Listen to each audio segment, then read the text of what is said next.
Welcome to Shadows at Dusk. Dusk is not the end. It's the doorway between two worlds.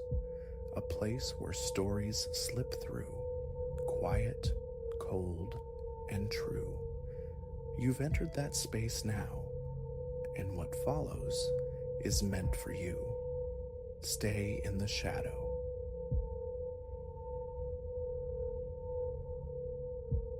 My sedan's headlights trembled, thin beams slicing into the absolute void of the highway, a ribbon of asphalt unspooling into forever. My knuckles shone white on the wheel, a silent plea sent to the groaning engine. Almost there, but the road had other intentions. A shudder ran through the chassis, a final rattling cough, and the heart of the machine fell silent. My chariot of 5 years, now inert metal, drifted onto the gravel shoulder, swallowed whole by a night as thick and final as velvet curtains. Not now, please. The whisper escaped me, lost in the sudden quiet. The ignition key turned, a useless gesture met only by a strained electronic whine. Defeat pressed me back against the worn upholstery.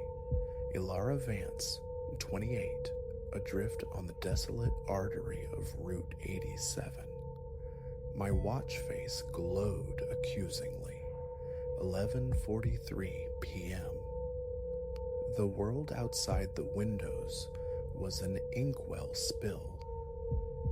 My fingers sought the cool glass of my phone, that talisman against the primal dark.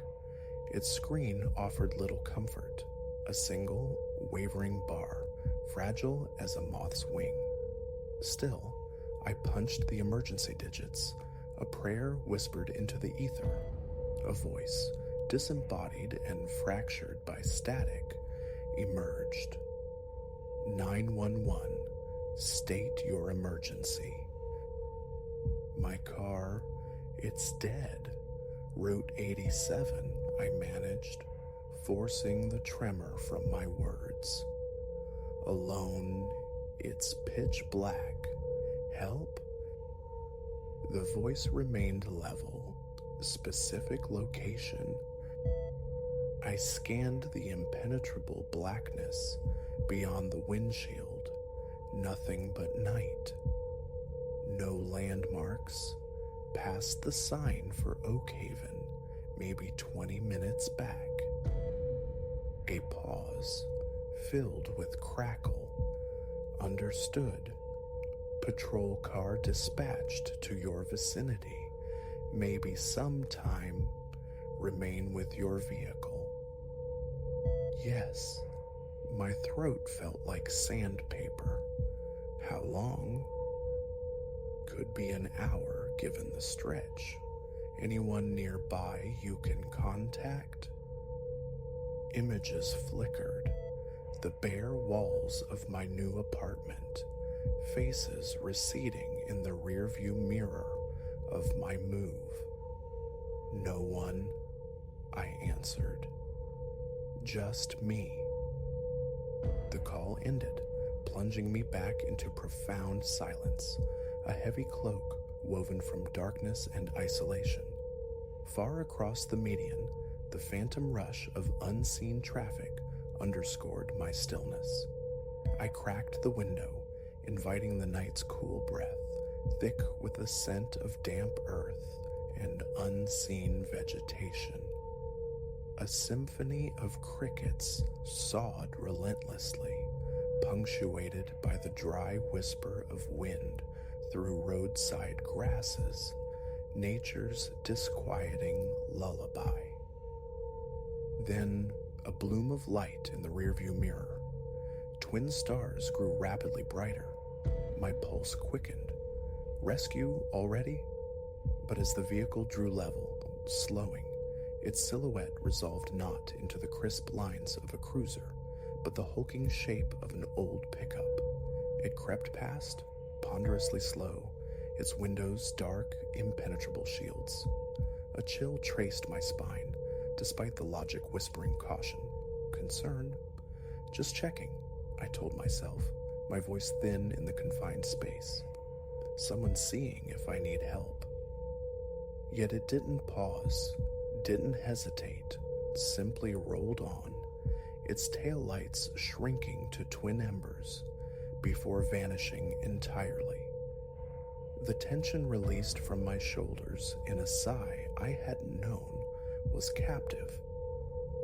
Time dripped, measured in the frantic beat of my own heart against my ribs. My gaze flickered between the useless phone screen and the empty stretch of road behind me. Then, the twin stars reappeared. Recognition hit like a cold wave. The pickup, returning. It slowed again, deliberate, measured. But this time, it didn't pass. It halted perhaps 50 feet back, its high beams blazing, transforming my small car into a brightly lit stage against the oppressive dark. I froze, hands gripping each other in my lap until the knuckles ached. Why stop there? Why not approach?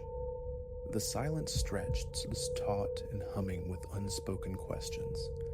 Minutes crawled, no movement from the truck, just the unwavering stare of its lights, pinning me, exposing me. My breath hitched. The locked doors, moments ago a comfort, now felt terrifyingly thin. Was this refuge or cage? An age seemed to pass before the truck's engine growled, breaking the spell. It swung out, giving my car a wide berth. As it passed alongside, a shape resolved in the driver's seat, a silhouette, head angled unmistakably towards me. No features visible, only the unnerving sense of being observed. Then it accelerated, swallowed again by the night, leaving behind only darkness and the frantic drumming in my ears. Perfectly normal, I whispered to the dashboard, the words tasting like ash, just thorough. A brittle laugh escaped, loud and jarring in the stillness. My watch claimed only 20 minutes had elapsed since the call. An eternity had unfolded in the interim. My hand scrabbled in my bag, seeking distraction.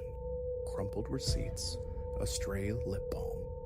Then cold metal met my fingertips, the canister of pepper spray my father had pressed into my hand.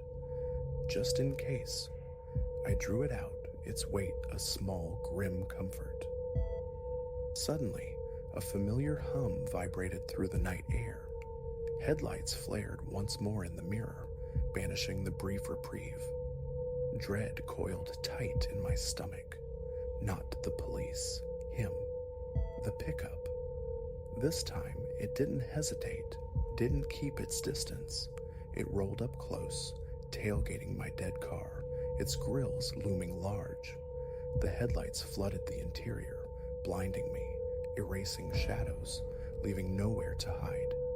I squinted against the glare, seeing only a deeper darkness within the truck's cab. My grip on the pepper spray became bone white. What game was this? What did he want? The silence screamed. A click echoed, the truck door opening. Air lodged in my throat, every muscle locked. A boot planted itself on the running board, followed by a denim-clad leg. He was getting out. My trembling fingers scrabbled for the phone. The single bar had vanished, useless. A large figure detached itself from the truck's shadow, silhouetted against the fierce headlights. Tall, wide-set shoulders, undeniably male. He paused, a dark statue bathed in artificial light, then began a slow, deliberate walk towards my window. Panic flared. Roll the car? No, useless on this flat expanse. He covered the distance, each footfall amplified in the charged silence. 10 feet, 5. He stopped just outside my door, a looming presence. His face remained obscured, Yet I felt the intensity of his gaze like a touch. My thumb found the trigger of the spray canister. My other hand hovered inches above the steering wheel's center. Spray and honk. Someone would hear. Someone must hear. The moment stretched, a silent standoff. Me, a statue of fear behind glass. Him, an enigma of the night beside it.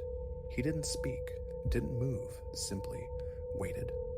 A drop of sweat traced a cold path down my spine. Slowly, deliberately, his hand lifted. I braced, muscles coiled.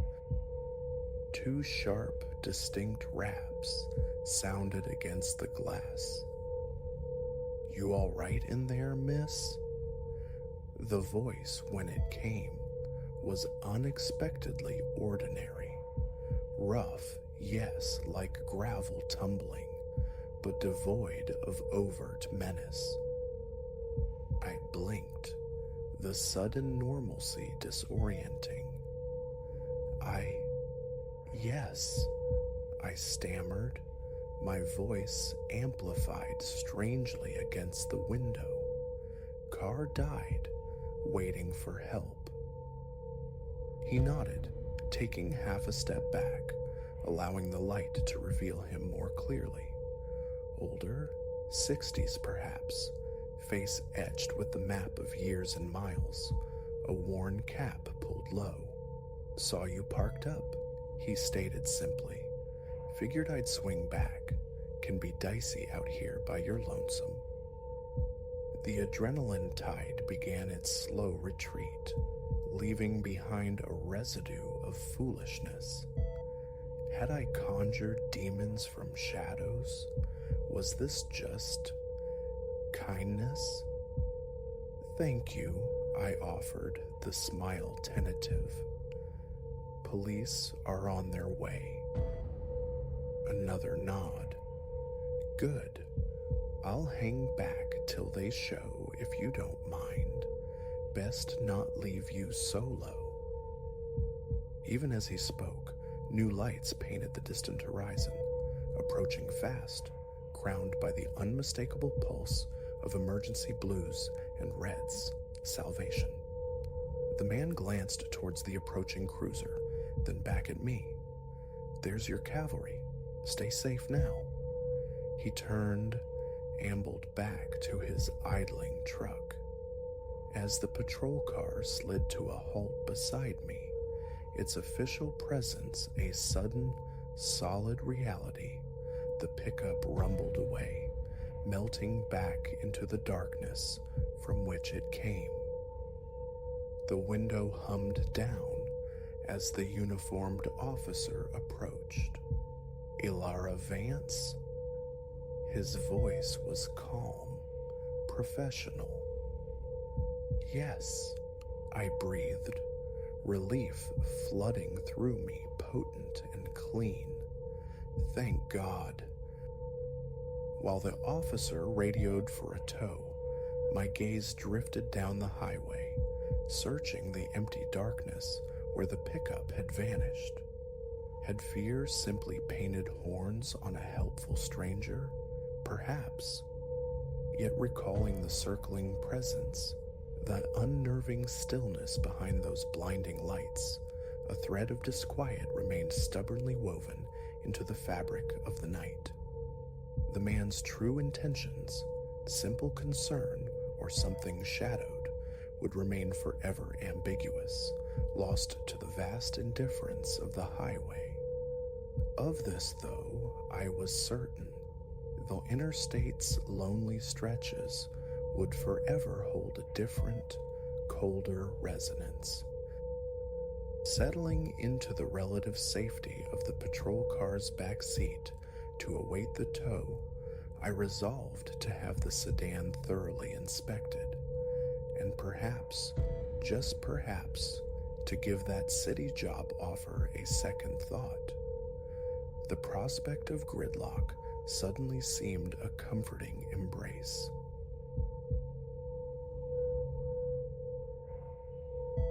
The road had bled the life from me, hours dissolving into an endless ribbon of asphalt under a starless sky. Fatigue was a physical weight, pressing my eyelids shut, blurring the white lines into swimming phantoms. Then, emerging from the gloom like a shipwreck dredged from the deep, the motel sign flickered, a skeletal vacancy in the night. Its decrepitude was stark, paint peeling like sunburnt skin, yet the thought of a horizontal posture, any cessation of motion, eclipsed caution. I swung the car into the cracked lot, the gravel crunching under tires with a sound like brittle bones. The lobby, bathed in the sickly fluorescence of a dying bulb, was deserted save for a figure hunched behind the Formica counter, motionless as taxidermy.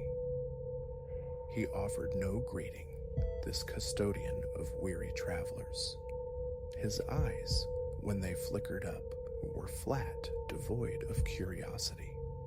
A key slid across the counter, accompanied by a mumbled directive about departure time, before his attention retreated to the unseen occupation below the desk. The indifference was almost a comfort. I craved only oblivion. My assigned room languished at the corridor's terminus, overlooking a vacant expanse of asphalt kissed by the jaundiced glow of a solitary street lamp. The lock yielded with a tired click.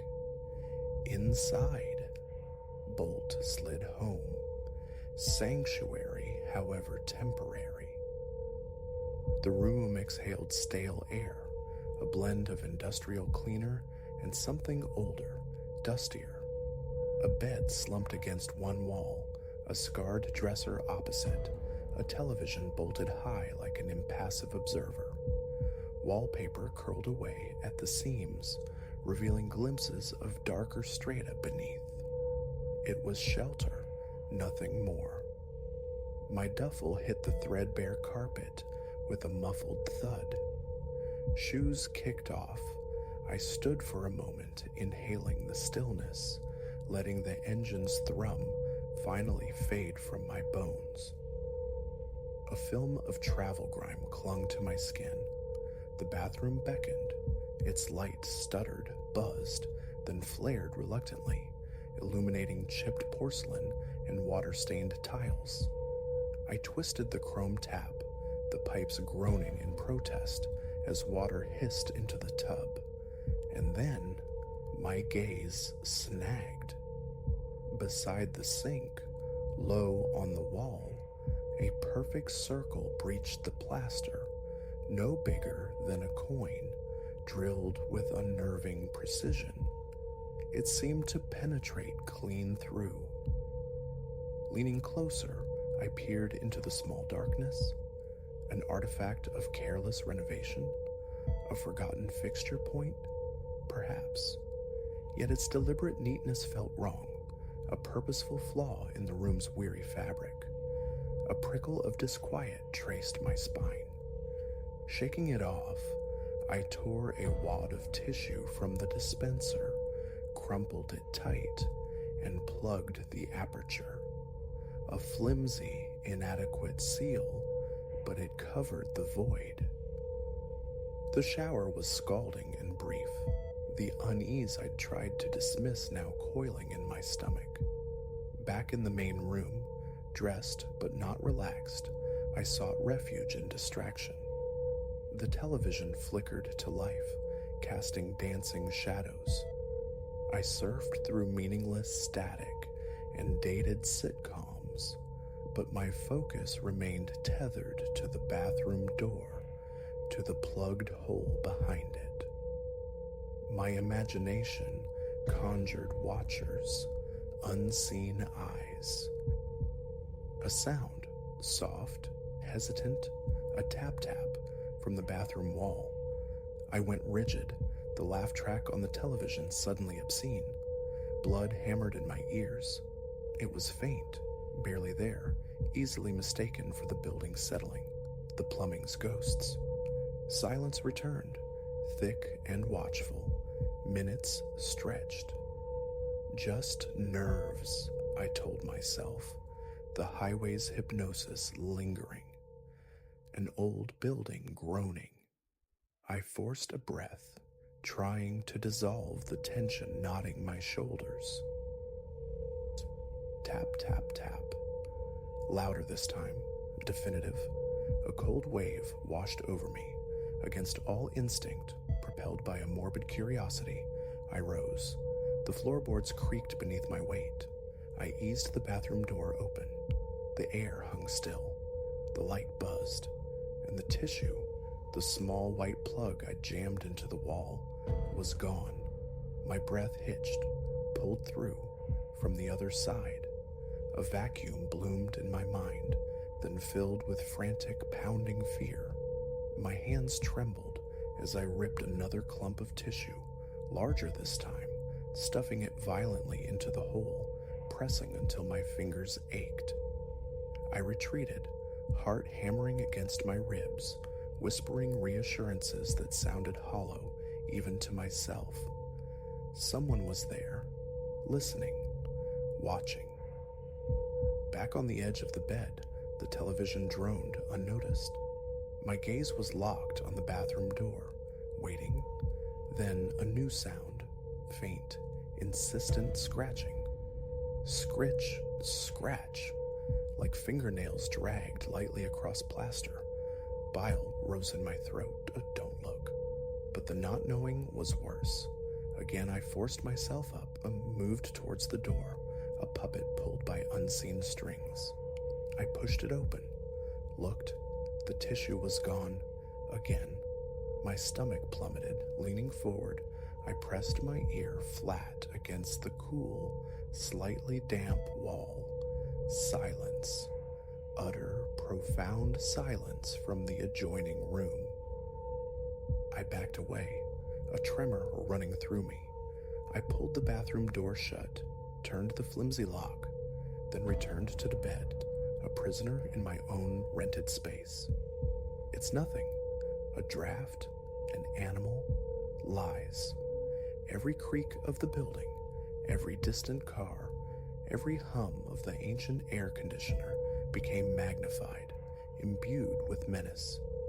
The feeling of being observed was suffocating, a tangible presence just beyond my line of sight. The television offered no comfort, only mocking normalcy. Who was next door? The silent man from the desk, moving through hidden passages, or something else entirely, drawn to the transient vulnerability of this place. My thoughts spiraled, painting scenarios each worse than the last. Just as a fragile calm threatened to settle, it returned, the scratching. Slow now, deliberate, confident, scratch. My heart seized. I was paralyzed for a moment, then the awful compulsion took hold again. I had to see. I stood, crossed the room on legs that felt disconnected from my body. My hand, slick with sweat, fumbled with the bathroom doorknob, turned it, pushed. The hole stared back, empty. A dark, unblinking eye in the wall. The tissue was gone. Air refused to enter my lungs. The pounding in my chest became a physical pain. I stumbled back, slammed the bathroom door, fumbled with the lock again, though I knew it offered no real security. I huddled on the bed, wrapping my arms around myself, teeth chattering despite the room's stuffiness. The watcher was there, close, aware, waiting.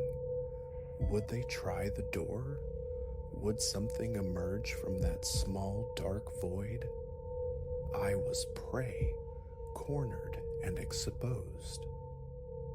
The remainder of the night was a waking nightmare. Sleep was impossible.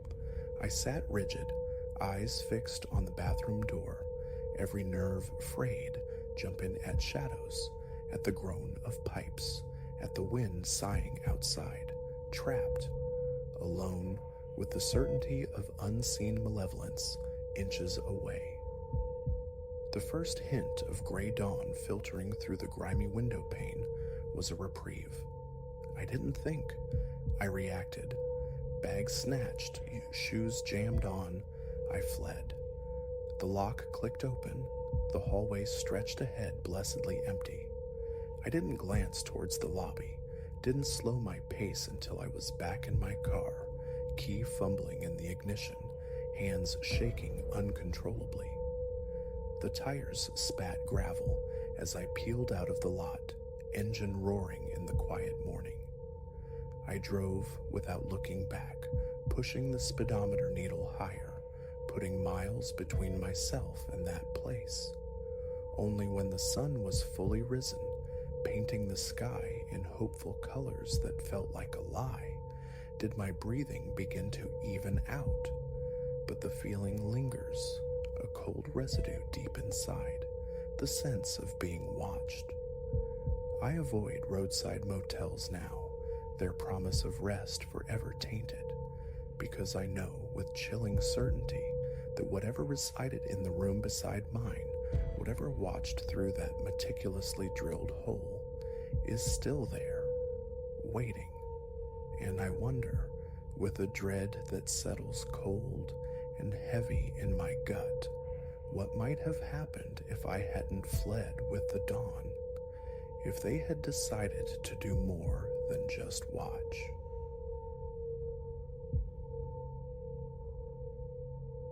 Past the deepest stroke of midnight, rain descended in a furious cascade, transforming the empty highway into a slick, obsidian ribbon stretching into impenetrable gloom. My destination, our home, felt worlds away, a haven I yearned for with every mile consumed. Knuckles bleached white, my grip strangled the steering wheel.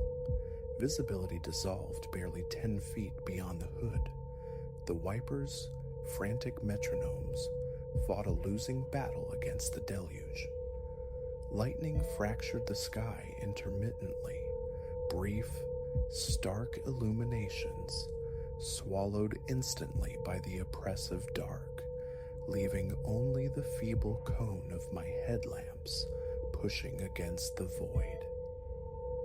This was a night amplified, each sound sharpened to a razor's edge, the percussive assault of rain on metal and glass, the rhythmic sigh and squeak of the wipers, the engine's monotonous thrum, a discordant symphony threatening to overwhelm. The journey, already long, stretched taut under the storm's tyranny. Solitude reigned absolute. Not another soul braved this tempestuous ribbon of road, until, abruptly, twin points of light bloomed in the rearview mirror, closing the distance with predatory speed. A flicker of odd reassurance, company guttered almost immediately, replaced by a prickling unease as the lights drew nearer, settling invasively close, hugging my bumper. My grip on the wheel became a vice. Focus, I commanded myself. Focus on the drowning road ahead. Surely they would overtake. They didn't. A gentle tap on the brakes, a silent plea for space. Ignored. They edged closer still. My heart began a heavier cadence against my ribs. A slow, deliberate inhale, a forced calm against the rising tide of wrongness. Miles from anywhere, swallowed by the storm, with this phantom latched onto my tail, the equation felt dangerously unbalanced. Acceleration seemed the only answer, a bid to reclaim the buffer zone. The vehicle behind mirrored my surge effortlessly. Its reflection clung there, headlights burning into my mirrors, an unblinking stare, a knot tightened low in my stomach, a physical weight settling in my chest. The unfolding narrative felt ominous, and I had no desire to read the final chapter. The highway, moments before merely desolate, now felt like jaws poised to snap shut. More pressure on the accelerator, pushing faster than prudence dictated on such treacherous asphalt. Yet the pursuer remained tethered, maintaining the precise, unnerving interval, those twin beams searing my rear view. One part of me screamed to pull aside, surrender the road, let them pass into the storm-racked night. Another, colder instinct recoiled. Out here, in this chaos, with this unnerving shadow play? Stopping felt like an invitation. No, keep moving. Perhaps disinterest would eventually set in. It didn't. Ahead, a derelict gas station materialized from the rain-streaked gloom, its sign a flickering, dying ember. My best chance, perhaps my only one. Signaling, I eased off the highway, the turn deliberate. The headlights behind me followed suit. My pulse leaped, a cold sweat misting the back of my neck. The situation spiraled further into strangeness. I navigated into the station's meager pool of light, parking beneath the solitary, sputtering lamp that clung to life. The other car slid into a space nearby, close enough to remain a palpable threat. Breathe, stay composed. Maybe they simply needed fuel. A flimsy hope I couldn't quite sell myself. Through the rain-beaded rear window, I watched. No doors opened. Dimly, I discerned two silhouettes within, motionless, oriented towards my car. The air in my own vehicle grew thick, heavy with foreboding. Something was profoundly amiss. Engine idling, the urge to flee warred with the insistent flashing of the low fuel warning on the dash. I wouldn't get far. There was no choice. Wallet and phone secured in my pocket, I braced myself and stepped out into the stinging, relentless downpour. Head bowed against the deluge, I moved swiftly to the pump, the electronic transaction a frantic blur. Fuel gushed into the tank, the process agonizingly slow under the unseen gaze. My eyes, though lowered, scanned constantly towards the other car. Its driver's side window was cracked open slightly. A flicker of movement within sent ice spiders tracing paths down my spine. The pump clicked off, full. Nozzle replaced, cap secured. I scrambled back into the sanctuary of my car, the click of the locks a small, hollow comfort. I refused to look directly at them again, focusing solely on escape. But as I shifted into drive, my headlights swept across a figure emerging from the pursuing vehicle. A man, tall, encased in a dark, hooded rain slicker, his face lost in shadow. He stood utterly still, looking directly at me. My heart hammered against my ribs, a frantic bird trapped in a cage. Control, I urged the tremor in my hands. Back onto the highway, a prayer whispered for solitude. A glance in the mirror shattered it. The headlights were there, closer now, burning brighter. A dry swallow. Focus on the road, only the road. But my mind was a frantic storm of its own. The why of it clawed at me. What did this phantom want? I pushed the car harder, faster than the slick surface warranted, tires momentarily losing purchase before gripping again. Each curve, each straightaway, my heart kept pace with the engine's whine. Yet no matter the speed, he clung there, an inescapable presence, his lights a constant accusatory glare. The pressure in my chest intensified, becoming a physical ache, my hands cramping from their death grip on the wheel. Miles dissolved. A small sign announced a rest area ahead. Stopping felt counterintuitive, dangerous, yet I needed a new tactic. I veered off, pulling deep into the unlit recesses of the parking lot, hoping the darkness would swallow me. Lights extinguished. I watched, breath held, as his headlights swept past on the highway. A fragile wave of relief washed over me, instantly tempered by caution.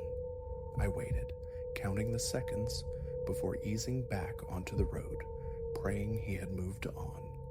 Within minutes, the twin beams reappeared in the mirror, accelerating rapidly. My stomach plummeted. He hadn't lost me. He had merely waited. Options dwindled to nothing. The road ahead remained a desolate, rain-swept corridor. I needed civilization, lights, people, the potential shield of authority. But there was only the relentless asphalt and the storm. Suddenly, the car behind surged, pulling alongside, close enough now through the water-streaked glass to almost touch. His face remained obscured by shadow and hood, but I saw the hard line of a jaw, the unnerving glint of eyes fixed on mine. No sound, no gesture, just that unwavering stare as our vehicles ran parallel, dangerously close.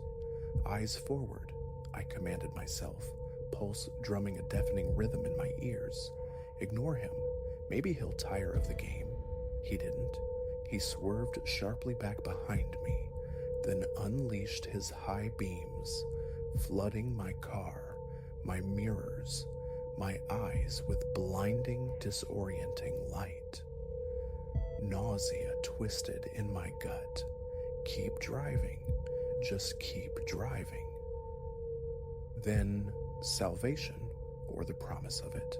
The distant, hazy glow of a town. Small, perhaps little more than a crossroads, but it represented sanctuary. I pressed the accelerator to the floor, the engine screaming its protest, desperate to reach the meager cluster of lights.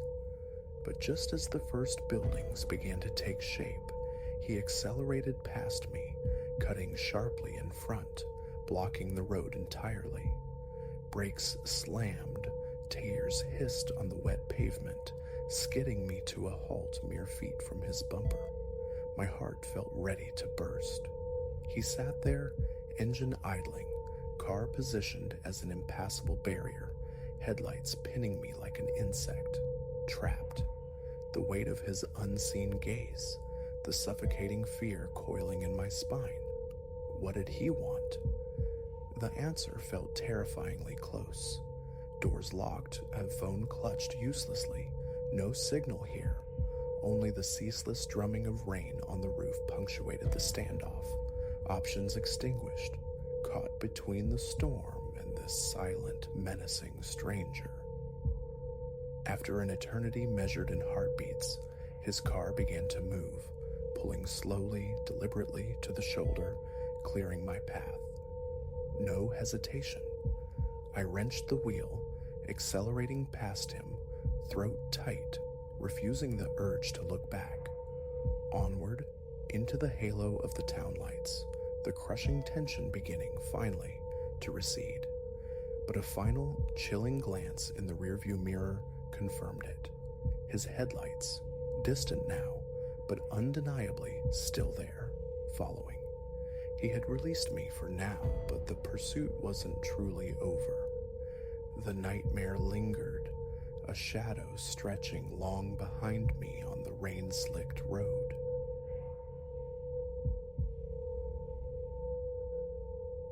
Six months have elapsed since a career shift downtown necessitated my relocation to this particular edifice.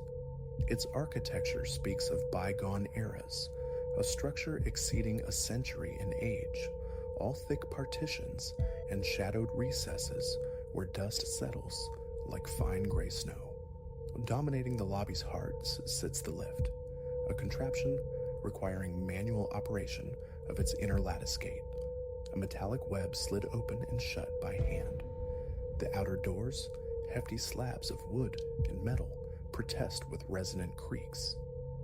Inside, the control panel is a landscape of scratched steel, its buttons occasionally petulant, sticking beneath a hesitant finger.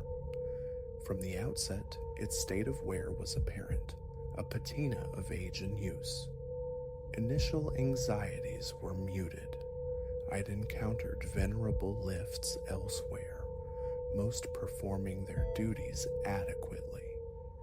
Yet something about this one felt distinct, imbued with a different sort of gravity. My inaugural night burdened with boxes, the ascent began with a disconcerting lurch. A heavy thump resonated from somewhere overhead, a dull impact within the shaft's confines. Exhaustion dulled my reaction. I dismissed it. Pressing the numeral 4, I stood captive, observing my drawn reflection in the tarnished mirror lining the rear wall. Fatigue etched itself plainly onto my features. Rust blooms marred the mirror's edges, creeping inward like a slow decay. With a rattle and a groan, the cage slowed, halted. The gate yielded smoothly, releasing me into the corridor. The hallway illumination pulsed erratically. A miasma of dampness, the scent of aged concrete, permeated the air. Inside my apartment, amidst half-unpacked belongings, sleep claimed me quickly on the sofa. That first night passed without further incident, marked only by the typical groans and sighs of an ancient building settling its bones. Weeks later, departing for work in the early morning dimness, I entered the lift, thumbing the button for the lobby. The tiny lamps behind the floor numbers glowed weakly, like dying embers. It commenced its descent, but bypassed the ground floor, jerking violently before stopping dead at the 7th level. Utterly nonsensical. I waited, anticipating the door's closure, but instead they gaped wide. The corridor beyond lay shrouded in darkness. No soul occupied the threshold. Still I waited. "Anyone there?" I called, my voice absorbed by the stillness. No response echoed back. An inexplicable tightening coiled in my gut. The vacant, unlit passage exuded a palpable chill. I jabbed the lobby button once more. The gate slid shut with a sigh, and the lift resumed its reluctant journey downward. Upon reaching the lobby, I queried the concierge. Had someone summoned the lift from 7? His reply was succinct. The 7th floor had stood vacant for years. No further explanation was offered. I merely nodded, a disquiet settling within me, and proceeded into the morning bustle. The subsequent days unfolded uneventfully. My routine established itself. Work, return, sometimes braving the stairs, other times entrusting myself to the lift. It remained temperamental, creaking and groaning, yet functional. Then arrived an evening when I returned later than usual, near 9. Groceries weighed heavy in my arms, dictating the use of the elevator over the winding staircase. The moment I stepped inside, the overhead bulb began its familiar flicker, though tonight its staccato rhythm felt more frantic. The panel emitted a low buzz as I selected the 4th floor.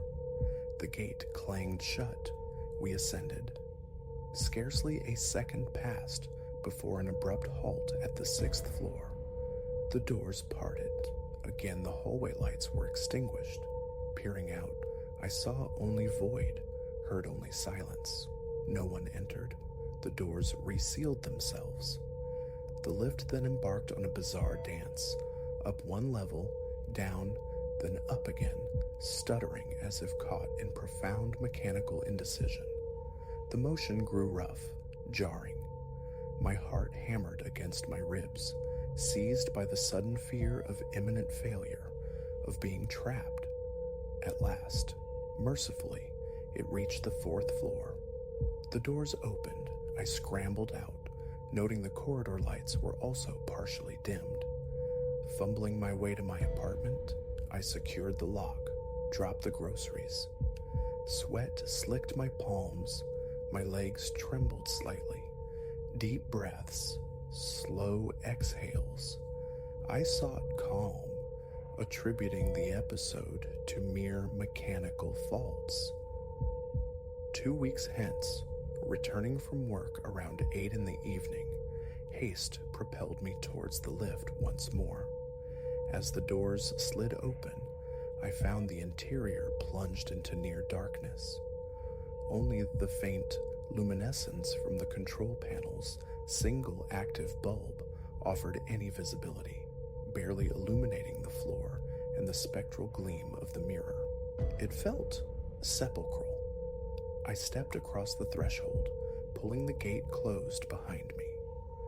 Turning to press 4, my peripheral vision snagged on something in the mirror, a fleeting shape, amorphous, hovering near my shoulder for a sliver of a second. A jolt went through me. I spun around. Emptiness greeted me. My pulse surged, the fine hairs on my arms prickling upright. A trick of the light, I insisted inwardly. I pressed the button again, waiting, tension coiling within. The lift ascended slightly, paused, then the doors opened onto the 7th floor. That same impenetrable darkness, that familiar void. Leaning forward, I scanned the corridor, wondering about burnt-out bulbs or deliberate blackouts by unseen residents. Absolute silence reigned, stillness. My hands grew clammy. I stabbed at the door close button. Several seconds stretched into an eternity before it responded, and in that moment, as the gate began its slow slide, a whisper brushed against my ear, faint, sibilant, like breath shaping a word just beyond comprehension. My heart leaped, pounding furiously. I could have sworn I felt the warmth of respiration on my neck. Whirling again, I scanned every corner of the small enclosure. Vacant. The doors sealed and the lift resumed its motion. I pressed myself against a panel, gripping the handrail, my back rigid. Reaching the 4th floor, I bolted out. A profound chill permeated my skin. My breathing came in ragged gasps. I hastened to my apartment, locking myself securely inside. Later, cocooned on my sofa under the glare of every lamp I owned, I wrestled with rationality.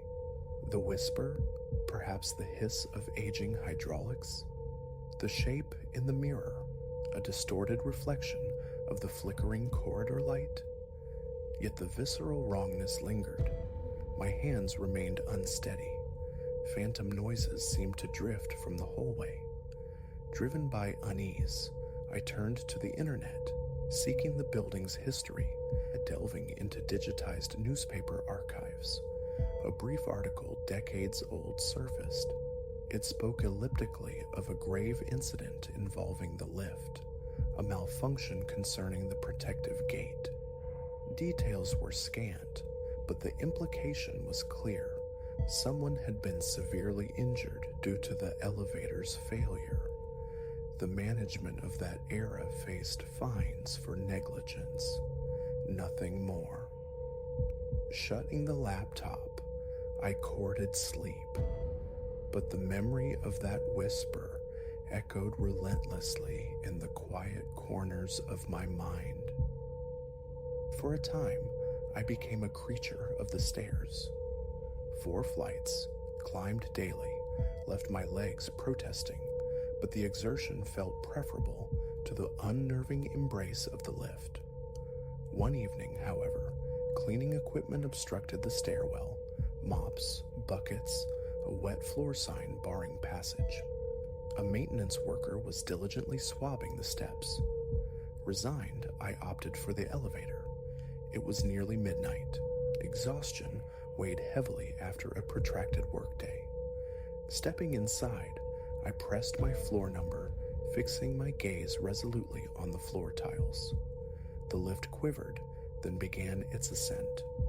Just as a fragile hope of a smooth journey surfaced, it slammed to a halt on the 5th floor. A violent jerk accompanied the stop. The doors opened, the corridor light here was dim, weak, but blessedly present. No one waited. I stood motionless, anticipating the closure. It lingered, taking longer than usual. A prickling sensation crawled up my neck, the distinct feeling of being observed from behind. The mirror occupied my left periphery. A furtive glance revealed only my own reflection, pale and tense. Then, for an instant, the image seemed to waver, to ripple, and a shadowy form slipped past behind my mirrored self. I snapped my head around. Nothing. My breath hitched. The doors finally slid shut. As the lift lurched back into motion, a wave of weakness washed over my knees. My entire body felt constricted, my breathing shallow. Upon arriving in the 4th floor, I practically leapt out before the doors had fully retracted. The following month, I maintained my distance from the infernal machine. Occasionally, strange mechanical groans and clangs would echo up the stairwell, sounds of the lift shuddering in its shaft. The concierge mentioned the superintendent had summoned repair crews multiple times. They'd identified wiring faults, a misaligned sensor. Repairs were supposedly made, yet the phantom stops persisted. Whispers circulated amongst the tenants. Some confessed to using the lift only when laden with parcels. Others recounted seeing the doors open onto deserted floors late at night. The consensus settled on faulty old wiring, a mundane explanation for the unsettling occurrences. Then, one evening around 7, returning with takeout, the large bag necessitated the lift. Bracing myself, I entered, hoping for a swift, uneventful ride to the 4th floor. It started normally enough, ascending, only to stop abruptly at the 1st floor, mere feet from the lobby. The doors opened. The lobby appeared empty. They closed immediately, and the ascent continued. Another stop, the 3rd floor. Doors open. No one. But this time, a peculiar odor accompanied the stop, the acrid smell of burning plastic.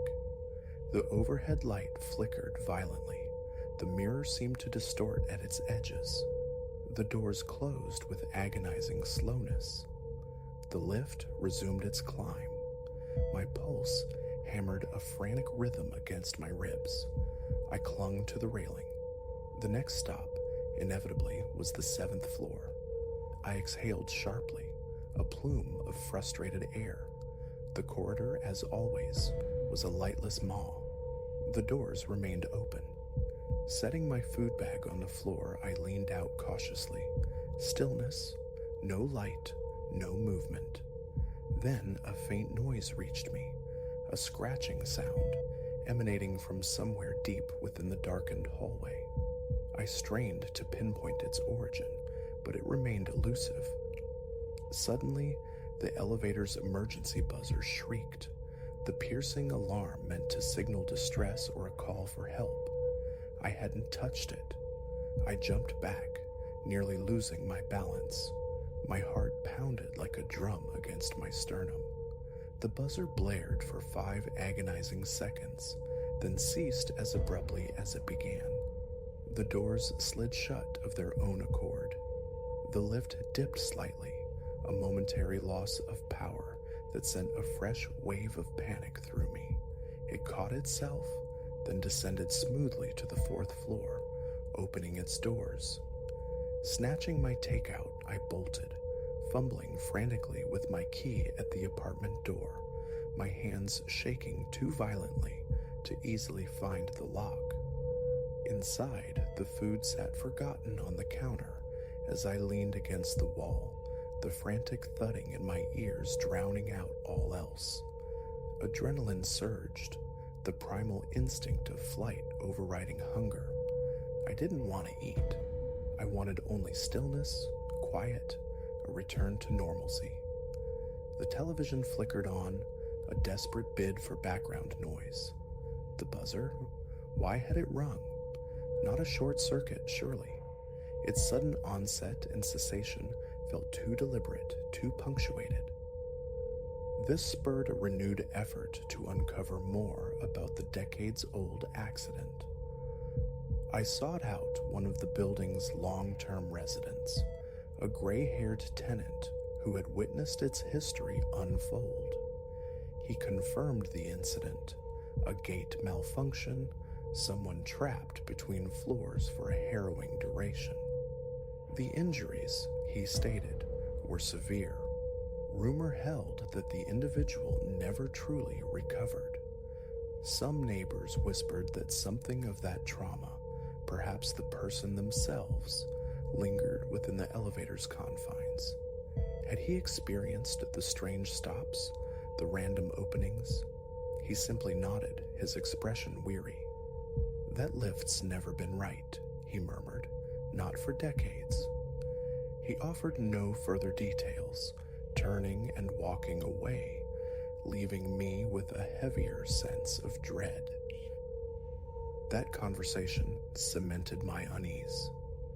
Now, every ascent or descent is fraught with tension.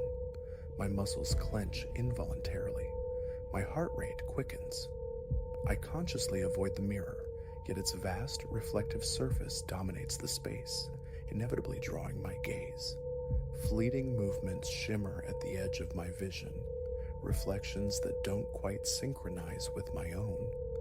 Faint exhalations sometimes brush the air near me. Occasionally, a soft, chilling chuckle seems to materialize beside my ear. Is it merely the building's ancient acoustics, or something else entirely? Once, the overhead light extinguished completely, plunging me into absolute blackness for a terrifying second. I jabbed frantically at my floor button until light returned, revealing the stark emptiness surrounding me. My throat felt parched, my hands slick with sweat. I reported everything to the superintendent. He met my concerns with a shrug, insisting they'd done all they could. The elevator, he claimed, passed its inspections, albeit marginally. City inspectors, he reminded me, focused on critical safety failures, not eccentricities like phantom stops or doors opening onto unoccupied floors. He promised another check, but that was a week ago. Silence has been the only response. Last night, arriving home, I found the elevator door slightly ajar on the ground floor. Hesitantly, I peered inside. "Hello?" The lobby was deserted, quiet save for the distant hum of city traffic. Nothing stirred within the lift itself. The interior light shone steadily. Tempted by the stairs, exhaustion ultimately won. I entered, pulled the heavy gate shut, pressed my button. The elevator rattled, then ascended with surprising smoothness. Relief flickered. Perhaps finally it was fixed. Halfway to my floor, it stopped. No jerk, no warning. The doors remained closed. The overhead light began its insidious flicker. Trapped. A chill traced its way up my arms. Then it moved again, paused briefly at the third floor without opening, and continued. It arrived at the fourth. The doors slid open. I scrambled out, stumbling into the relative safety of the hallway. My body remained taut with anxiety, but relief washed over me. At least it hadn't been the 7th floor. Here I sit, in my apartment, contemplating the feasibility of breaking my lease. The building possesses a certain dilapidated charm, high ceilings, intricate old tiling, but the elevator is a relentless source of psychological erosion. Those moments replay endlessly, doors parting onto dark, empty corridors, the inexplicable whisper at my ear, the unnerving anomalies in the mirror. The pervasive feeling of being watched within that moving box is inescapable. Sometimes, the reflection staring back feels alien. I've considered contacting an elevator company myself, but finances are tight, and ultimately, it's the superintendent's responsibility. Besides, what could a technician find if the issues manifest so erratically, primarily under the cloak of night? The concierge admits to hearing the lift operating autonomously sometimes, yet investigations reveal nothing amiss. No jammed buttons, no stuck gates. For now, avoidance is my strategy, especially late at night. Arrivals after 8 invariably mean the stairs, groceries, or not. My leg muscles have strengthened, an ironic benefit of fear.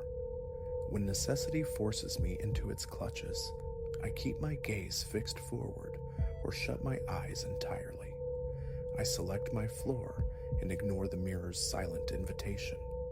My hand grips the railing when the shaking starts. If it stops on a forbidden floor, I remain statue still until the doors close, refusing the silent summons to step out. Each time the doors seal and the journey resumes, my heart pounds, braced for the whisper, the phantom breath, the unseen presence. This is my existence now, in this downtown edifice of fading grandeur. The rent is manageable, the location ideal, but the elevator casts a long, cold shadow over daily life. I cannot fathom the source of its peculiarities, a lingering echo of past trauma, or simply a machine succumbing to age and neglect. All I know is the apprehension that grips me each time I step inside. I brace myself, waiting for the doors to open onto darkness, for the buzzer's sudden shriek, for the mirror to betray reality.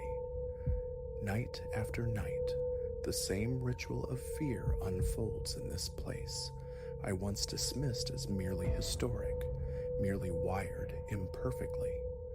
Whatever resides in that shaft, whatever haunts that mirrored cage, I can no longer pretend it isn't real.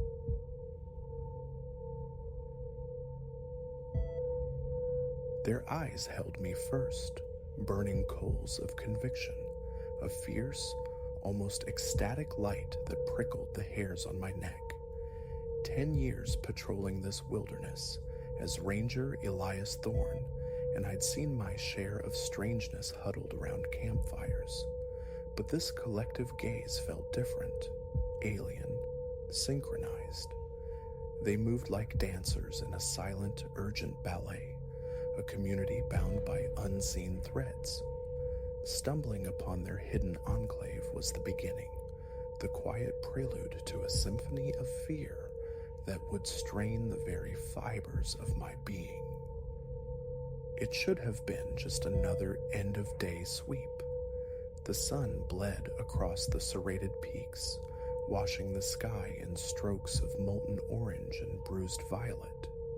This park, I'd thought, held no more surprises for me. Its contours were etched into my memory like lines on my own hand. Yet pushing through a thicket of rhododendron where shadow clung like damp wool, I found it. A thin ribbon of trail, unmarked on any survey, whispering its way into the deeper green. Curiosity, that old betrayer, tugged me forward.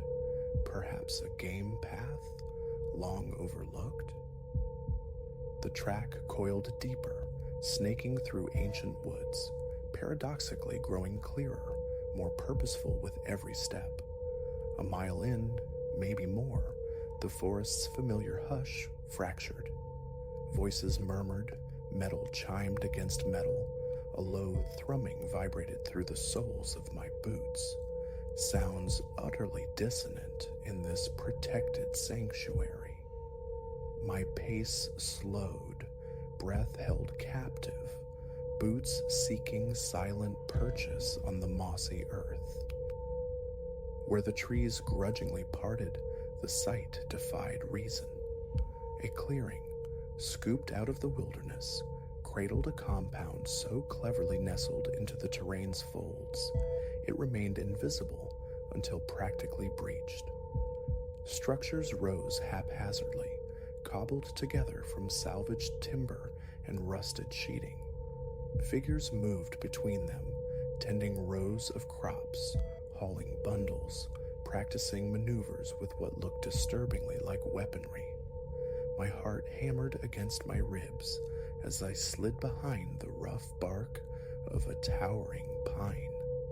This transcended eccentric. This felt like intrusion upon something fiercely guarded. From the largest central structure, a group emerged, parting deferentially for the man at their head. Tall, framed by a cascade of untamed beard, his eyes were piercing shards of blue, visible even at this distance. An aura of command clung to him, palpable as static electricity. The others hung on his pronouncements, though the wind stole his words before they reached me. Their postures alone spoke volumes, a taut expectancy, a shared gravity that tightened the knot of unease in my gut. Logic screamed retreat, report, summon backup. Yet a morbid fascination, welded into a rising dread, rooted me to the spot. I had to comprehend the shape of this hidden thing. As the last light drained from the sky, the compound ignited. Bonfires flared, casting skeletal shadows that danced and writhed. The community gathered near the largest blaze, a human crescent facing the bearded figure. His voice, when he spoke, carried on the crisp night air, resonant with fervent belief. "Kin of the Covenant," he boomed, "the hour approaches. Look upon the signs. The rot consumes the world beyond this haven, but we shall endure, we shall flourish, and from the ashes we will raise a truer world." Ice traced a path down my spine, not merely off-gridders seeking solitude, but architects of some violent apocalypse. Slowly, deliberately, I began to withdraw, melting back into the embracing darkness. A dry twig, treacherous underfoot, snapped with the report of a pistol shot. Silence descended, absolute and terrifying. Then every face in the firelight swiveled, eyes fixing on my position. Chaos bloomed. "Outsider!" The cry ripped through the night. "Steal the grounds!" No hesitation. I bolted through instinct overriding thought, plunging into the undergrowth, the forest a thrashing, tearing obstacle course. Shouts pursued me, the thud of running feet echoing my own frantic flight. Ranger training surfaced, weave, conceal, mislead. I splashed through icy streams, doubled back over my own tracks, vanished into thickets of laurel, using the familiar woods as both shield and maze. An eternity later, the sounds of pursuit dwindled, finally swallowed by the vast indifference of the forest. I collapsed against the trunk of an oak, lungs burning, mind a chaotic whirl. Who were they? This covenant? What future were they so violently preparing for? Air returning to my starved lungs, clarity followed. Report this? Back at the station, who would credit such a tale without proof? By the time bureaucracy lumbered into action, this nest could be empty, vanished like smoke. The alternative clawed at me. Return, observe, gather undeniable evidence. The risk felt immense, a suicidal impulse warring with a deeper conviction that this burgeoning threat could not be ignored. Against all sane counsel, I turned back towards the compound. Caution became my creed. For days, I became a ghost in the periphery, employing every fieldcraft skill I possessed. From hidden vantage points, I watched, and the unfolding reality chilled me more profoundly than the mountain air. Stockpiles grew, food, fuel, and an alarming arsenal of firearms. Drills were constant. Combat scenarios played out with grim intensity. Maps of the park and surrounding towns were studied with predatory focus. The indoctrination, however, disturbed me most. Newcomers arrived, often young, their faces etched with vulnerability. They vanished into sessions with the leader, Malachi, I learned his followers called him, emerging hours later with that same disturbing, zealous fire banked in their eyes, their former selves seemingly erased. On the third night of my vigil, crouched in the damp chill beneath a cluster of ferns, I overheard the words that froze my blood. Malachi, conferring with his inner circle, detailed the imminent plan. The ranger station falls first. His voice, low and measured, carried clearly. Sever their eyes and ears. Control the access points. Then, the towns nearby. Before the slumbering world stirs, it will be ours. Enough, more than enough. This wasn't abstract preparation. It was a concrete, imminent assault. Warning was paramount. I started back, mind racing, formulating how to reach help undetected. But urgency bred carelessness. I skirted too close to a known patrol route. A sharp cry. Suddenly, the hunters became the hunted, but this time, they knew their quarry. They moved with coordinated precision, flushing me from cover, channeling my flight, expertly using the terrain to funnel me back, inexorably, towards the clearing, towards the firelight heart of their world. I burst from the trees into the open space and was instantly swarmed.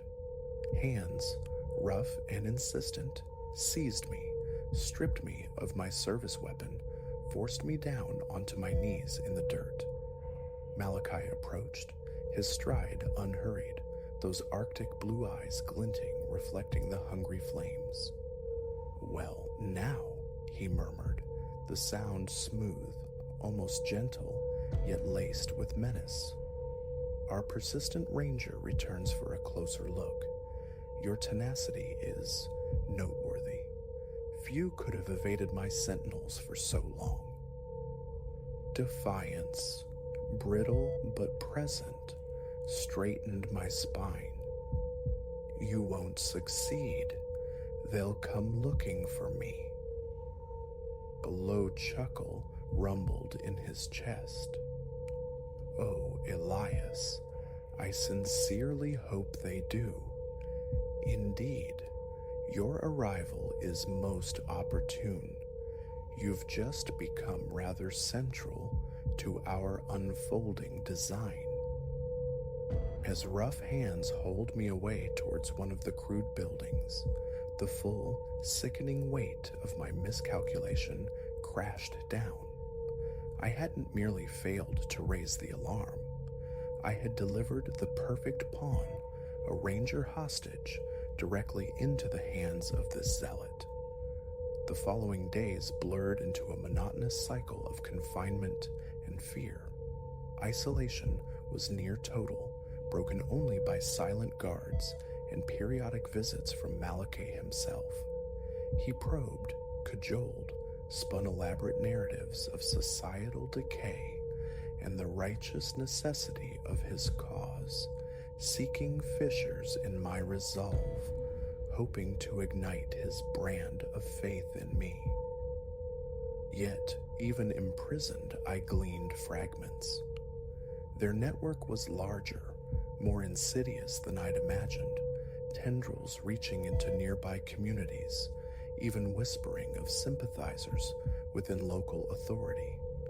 Escape became an obsession, a frantic mental blueprinting exercise conducted in the dark confines of my cell. Lying there, listening to the nightly sounds, the clang of preparation, the hum of readiness, a chilling question echoed. Had I already sealed the fate of this place? Was it already too late? One truth burned clear. The sanctuary I dedicated my life to protecting had become the crucible for a terrifying darkness. And I, Elias Thorne, its supposed guardian, was now, unwittingly, a catalyst for its potential ruin. Plotting my escape, I knew that survival alone wouldn't suffice. The wilderness now harbored dangers far more profound than claw or canyon.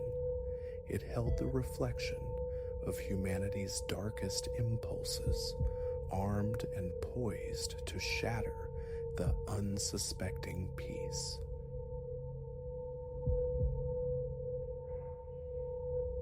Dusk had already begun to stain the bruised gray sky when I navigated the overgrown drive, finally halting before the old edifice. The air hung heavy, saturated with a dampness that smelled of stale earth and slow decay. My commission was precise: locate and document every fragment of horological mechanism within these walls, remnants of a deceased collector whose distant kin now owned this long-shuttered place. The front door groaned a reluctant welcome as I shouldered it open. Inside, the gloom thickened. I deposited my valise onto a slight, spindle-legged table in the entryway, releasing a breath I hadn't realized I was holding. A flick of the switch summoned a weak, sputtering illumination from the hall light, its pulse erratic. Dust lay like a fine shroud over the antique canvases lining the walls, their subjects lost in shadow. I ventured deeper, mapping the layout in the uncertain light. A corridor unfurled into a sitting room choked with heavy velvet drapery, its floor swallowed by an aged rug. Dominating one wall stood a grandfather clock, utterly silent, its hands clamped fast at 13 minutes past 4. Drawn closer, I observed the stillness, the hour and minute hands locked in their static embrace, the pendulum behind the glass inert. A gentle tap yielded nothing. Shrugging off an initial unease, I sought the staircase, its treads protesting with weary groans beneath my boots. A definite chill permeated the upper landing, raising gooseflesh along my arms. 3 doors punctuated the narrow corridor above. One revealed a bedroom steeped in the funereal scent of mothballs. Another, a bathroom where a fractured mirror returned a splintered gaze. The final door, tucked away at the corridor's terminus, guarded the ascent to the attic. Pulling it open unleashed a current of musty, dust-laden air and the sight of bare wooden steps climbing into darkness. My torch beam sliced through the gloom, illuminating spectral cobwebs draping the corners. Upon reaching the attic proper, I found rows of cardboard boxes marshaled on trestle tables, hulking wooden crates lurking in the periphery, all presided over by a single naked bulb dangling from the rafters. A tug on the cord coaxed it into a flickering life that settled into a weak amber glow. My gaze snagged immediately on a shelf spanning the attic's length, a veritable gallery of timepieces. Tiny pocket watches huddled beside imposing mantel clocks with ornate faces. Squinting through the dimness, I counted perhaps 2 or 3 dozen, and then the cold realization seeped in. Every single one, regardless of size, style, or state of repair, displayed the exact same time. 13 minutes past 4. A constriction tightened in my chest. It made no sense. Some were missing their protective glass.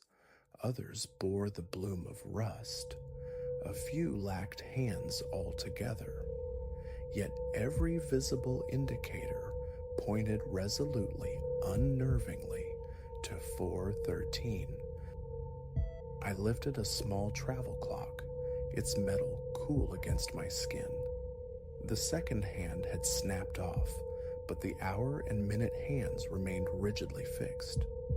Twisting the setting knob met with unyielding resistance. Another, larger clock possessed a winding mechanism. Turning the key produced a faint grating, a feeling of tension building within, but the face remained stubbornly unchanged. 4:13. Resigned, I began my inventory, noting type, era, maker's marks, condition, the shared temporal anomaly becoming a grim refrain in my logbook. An hour yielded 15 entries, a dull ache blooming in my lower back. Time for a respite. Setting aside my notebook, I hefted a mantel clock from its perch. This one featured a hinged glass panel, allowing direct access to the hands. I swung it open, reached inside, and nudged the minute hand with my fingertips. It yielded grudgingly. I coaxed it forward, 4:14, 4:15, 4:16, 4:17, before it stiffened, resisting further pressure. My fingers slipped with an abrupt, violent snap. The hand recoiled, spinning backward to settle precisely at 4:13. The clock nearly leaped from my grasp, the force startling a sharp intake of breath. My heart hammered against my ribs. My palms felt slick with sudden sweat. Carefully, I replaced the clock, stepping back. The attic air felt degrees colder now. A gust of wind rattled the small, grime-streaked window at the far end, accompanied by the dry rustle of leaves scraping against the roof slates. The smell of old wood and mildew seemed to intensify. Just a mechanical quirk, I reasoned, a bizarre coincidence of breakage across multiple devices. I extinguished the feeble bulb and descended, pulling the attic door firmly shut behind me. Downstairs, in the sitting room, I commandeered an old writing desk, setting up my portable lamp, whose clean beam offered stark contrast to the house's weak pulse of light. My own watch read 7:15 p.m. Hunger gnawed. I retrieved a sandwich and water from my bag. Silence reigned, punctuated only by the settling groans of the old structure. My eyes kept drifting to the grandfather clock, a tall, somber sentinel. Curiosity overriding apprehension, I rose, approached it, and opened its glazed door. The pendulum within was tarnished, motionless. The winding key lay inside the case. I inserted it, turned. Gears clicked obediently, yet the hands remained locked at 4:13. Testing the hour hand confirmed its immobility. Sighing, I secured the door. Dinner dispatched. Weariness from the drive and the unsettling discoveries pressed down. I located the designated bedroom upstairs, unpacked minimally, and set my phone alarm for the morning. The bed proved firm. The linens smelt faintly stale, the pillows unforgivingly flat. Closing my eyes, the image of those frozen clock faces swam in my mind. Sleep, when it came, was shallow and restless. Sometime in the deepest watches of the night, a sharp, metallic ringing jolted me awake. It reverberated through the corridor, loud and insistent. My first thought was the alarm, but this was too strident, too continuous. Then, silence. I sat bolt upright, heart pounding, breath catching in my throat. The room was a pit of darkness, the door barely discernible. Another peal began, but this time it was a chorus, multiple chimes, dissonant, layered one upon the other. Throwing back the covers, I fumbled for my phone, its screen casting a pale light as I crept towards the hallway. The house was utterly still again, save for the betraying creak of my own footsteps on the aged floorboards. At the stairwell's head, I peered down. Feeble moonlight filtered through the front windows, painting the sitting room in shades of gray and deeper black. Suddenly, the clocks erupted again. The deep resonance of the grandfather clock anchored a chaotic symphony of smaller bells, a wave of overlapping sound that filled the house for 5 long seconds before abruptly ceasing. My chest felt vice-tight. Breathing became a conscious effort. Wiping sweat from my brow, I tasted the dryness in my mouth. This shouldn't be happening, I told myself frantically. They aren't wound, they're broken. I stumbled downstairs, hands slapping blindly for the light switches. The hallway fixture flickered reluctantly to life. In the sitting room, the grandfather clock's face loomed, still 4:13. Pressing my ear to its wooden case revealed only silence. No ticking, no whirring. Then I saw them. Several smaller clocks, arranged neatly on the mantelpiece above the fireplace. Clocks I distinctly remembered cataloging in the attic. My stomach plummeted. I hadn't brought them down. They sat there, a silent delegation, each face mirroring the house's obsessive time. 4:13. A prickling chill traced its way up my spine. I backed away slowly, retreating into the hall, trying to assure myself I wasn't hallucinating. A musty odor, like air long trapped in a cellar, curled into my nostrils. The urge to flee warred with the contractual obligation, the desperate need for a rational explanation. My phone displayed 3:11 a.m. Daylight seemed the only sane recourse. Returning to my room, I locked the door, the click echoing unnaturally loud. Pacing commenced, each footfall a stark reminder of the house's profound emptiness. My body hummed with tension, limbs stiff, breath shallow. Eventually, I lay down again, mind caught in a loop of frozen clocks, phantom chimes, and impossible migrations. Morning found me exhausted, uncertain if true sleep had occurred at all. After a meager breakfast from my supplies, I headed directly for the attic, the closed door somehow menacing. Ascending the steps, I switched on the light. More gaps punctuated the shelves. The clocks I'd seen downstairs were indeed missing. My notebook lay undisturbed, the crates untouched. I pried open one of the large crates, finding more horological debris, loose gears, incomplete faces, tarnished springs. I set about documenting them, forcing focus, yet my gaze kept straying to the remaining clocks on the shelves, their hands still rigidly pointing to 4:13.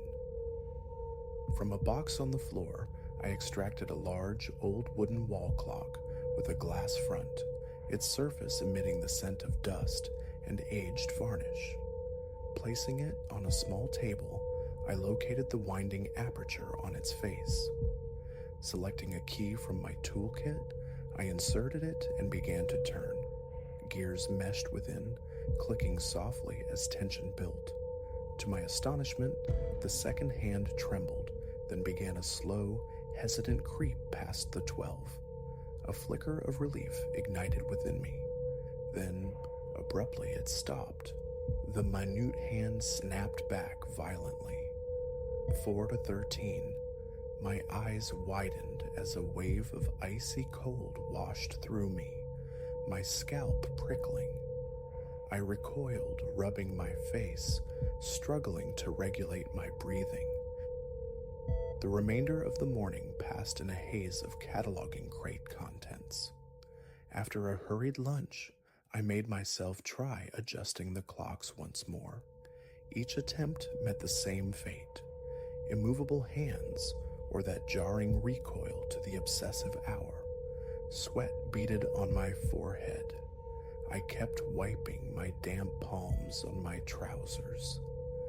A paranoid feeling grew that they might shift the instant I looked away, but they remained static, perpetual sentinels of 413. That evening, I resolved to keep vigil downstairs. I positioned a folding chair near the fireplace in the sitting room, extinguishing the main lights, leaving only my portable lamp casting a small circle of illumination. The house settled into a profound silence, broken only by an intermittent, almost subliminal ticking, or perhaps scraping, whose source remained elusive. My nerves were frayed wires, my legs twitched restlessly. Around 9, the first sound came, a single, sharp clang, like a hammer striking metal. I leapt from the chair, heart seizing. Then the chimes began again, overlapping, discordant, echoing strangely as if submerged in water. They swelled, heavy and slow, before cutting off with unnerving suddenness, plunging the room back into absolute quiet. My breath hitched, fingers trembling uncontrollably. Driven by a surge of adrenaline, I illuminated every downstairs room. A small clock sat on the kitchen counter, undeniably new to that location. Its face, 4 to 13, another materialized inside a glass-fronted cabinet in the dining room, 4 to 13. My throat felt raw. Leaving now seemed the only sane option, yet a stubborn part of me clung to the need for answers, for a logical thread in this tapestry of the bizarre. Old mechanisms, perhaps, triggered by vibrations. But the movement? How? Sleep was impossible. I remained downstairs until midnight, eyes constantly scanning the staircase, ears straining against the silence. The grandfather clock dominated my peripheral vision, its hands unmoving. Finally, conceding to exhaustion, I decided to retreat upstairs. At the foot of the stairs, I froze. A soft scratching, metal on wood, drifted down from the landing above. Swallowing hard against the lump in my throat, I ascended, each riser groaning its complaint. Reaching the second floor, the sound ceased. I stared at the attic door, half expecting it to swing open. Nothing. I retreated to my bedroom, locked the door, and sat on the edge of the bed, my pulse refusing to slow. The unsettling conviction that I was being watched, observed by the house itself, settled deep in my bones. Fully clothed, I lay back, staring at the ceiling, the frozen clock faces imprinted on my mind's eye, the phantom chimes echoing internally. My phone's clock ticked reassuringly onward. I must have drifted off, waking once around 3 a.m. to absolute silence. After minutes spent listening intently, eyes fixed on the door, sleep reclaimed me, thin and fragile. Dawn arrived with a dull headache and profound bodily stiffness. A splash of cold water in the bathroom did little to dispel the oppressive atmosphere. My decision was made. One final sweep, gather essential notes and samples, and leave. I would finish the cataloging remotely if necessary. Climbing to the attic felt like entering hostile territory. More clocks had vanished from the shelves. The few remaining held fast at 413. Empty boxes lay askew, clearly disturbed. Documenting the scene with my phone's camera, I began consolidating the smaller clocks into a large crate, sealing it, then dragging the heavy container towards the stairs. A loud clang erupted behind me. I spun around, heart hammering, to see a small metal clock lying face up on the floor, having apparently fallen from a shelf. Picking it up, 413. I felt sweat trickle down my spine. Breathing heavily, I placed the fallen clock atop the crate and wrestled it out of the attic and down the steps. In the second floor hallway, a sudden blast of frigid air struck me, nearly causing me to lose my grip on the crate. Knees trembling, I maneuvered it into the bedroom. My plan solidified: pack my personal belongings, load the car, and drive away. I could return with assistance if the client insisted. Descending for another box, I found the sitting room, light flickering erratically. No fewer than 5 clocks now occupied the floor around the coffee table, arranged in a loose semicircle. All showed 413. They hadn't been there last night. Trying to ignore the escalating strangeness, I retrieved an empty box and turned back towards the stairs. As I moved, a chorus of faint, rapid ticks seemed to pursue me from the sitting room. I quickened my pace, the frantic rhythm echoing my own pounding pulse. Back in the bedroom, I placed the empty box beside the crate. Only then did I notice the bedroom door had swung silently shut behind me. My phone vibrated, a calendar notification, checkout required by tomorrow. The screen displayed the current, mundane time, nearing 10 a.m. Enough. Gathering my belongings became a frantic exercise. Notes stuffed hastily into my valise, zippers pulled taut, senses hyper-alert. Every creak of the floorboards sent jolts through my system.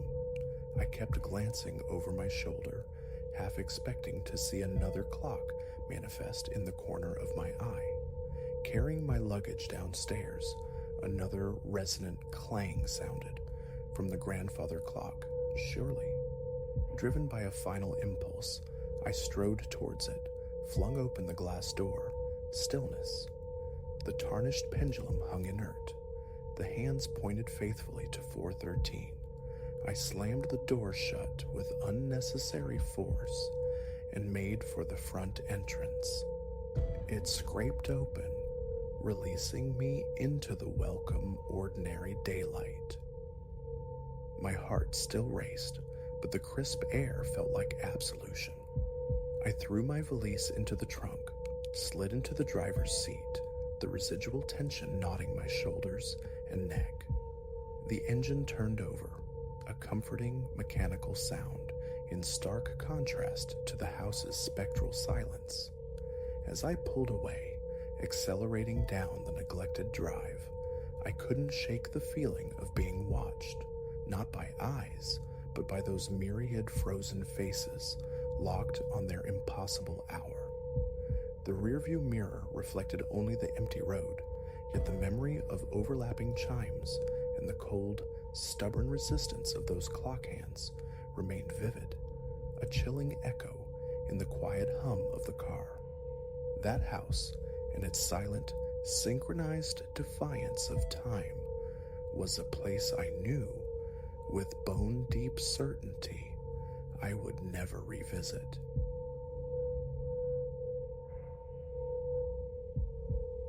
Thursday evening brought its return. Elias had barely shed his shoes, the ghost ache of hauling the office's defunct printer still singing in his vertebrae when the dim geometry shifted within his bedroom window pane. A mere exhalation against the glass, ethereal. He blinked, scrubbed at tired eyes, and apprehended it fully. Not the anticipated street lamp glow, nor the faint echo of his own visage, but another place entirely. A stranger's chamber, steeped in low light, materializing beyond the familiar window, and it held occupants. Rooted in the bedroom doorway he stood, one foot lingering on the threadbare hallway runner, transfixed. The vista beyond the glass breathed antiquity, perhaps the dawn of the 20th century. A ponderous wooden table commanded space, its legs terminating in carved lion paws. Near one corner slumped a high-backed armchair, swathed in emerald velvet, gone deep with age. Wallpaper, jaundiced and patterned with blooms of umber stain, peeled listlessly. Illumination bled from an unseen source, candle flicker or the hesitant glow of an old lamp, throwing the shadows into a palsied dance. And within those trembling umbras resided figures or shapes that mimicked humanity. They possessed an unnerving stillness, like figures daubed onto canvas. 3, possibly more, their forms blurred, indistinct, as if perceived through warped panes or a shroud of mist. His throat constricted, a hesitant step forward, hard hammering a frantic rhythm against his ribs. The figures offered no response, yet their presence felt poised, expectant. Faces remained elusive, lost in shadow or distance.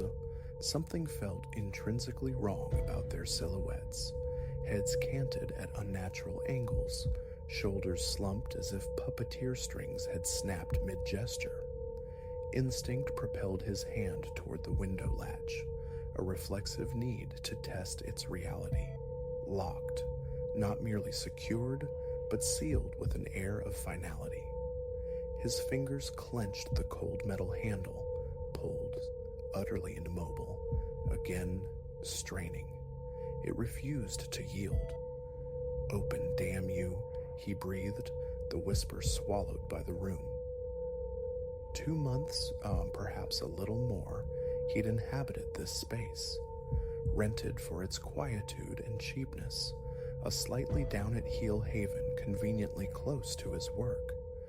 Never before had this window presented an obstacle. Now it felt welded into its frame.